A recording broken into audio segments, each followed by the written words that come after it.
Friends, ഇതാണ് എൻ്റെ family. ഞങ്ങൾ എല്ലാവരും കൂടെ ഒരു ഔട്ടിങ്ങിന് പോവാണ്. ഞങ്ങൾ ആദ്യം തന്നെ പോയത് തെന്മല ഡാമിലേക്കാണ്.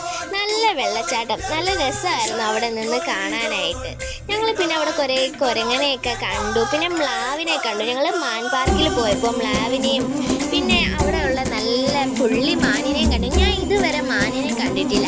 നല്ല രസമാണ് അതിനെ നേരിട്ട് കാണാനായിട്ട്. അങ്ങനെ ഞങ്ങൾ കുറേ നേരം അവിടെ സ്പെൻഡ് ചെയ്ത് അതിനെല്ലാം കണ്ടു. പിന്നെ ഞങ്ങൾ പോയത് പുനലൂർ ഫെസ്റ്റ് കാണാനായിരുന്നു. അവിടെയുള്ള ജൈന്റ് വീലും എല്ലാം ഞങ്ങൾ കണ്ട് എല്ലായിടത്തും ഒന്ന് കറങ്ങിയിട്ടാണ് ഞങ്ങൾ പോയത്.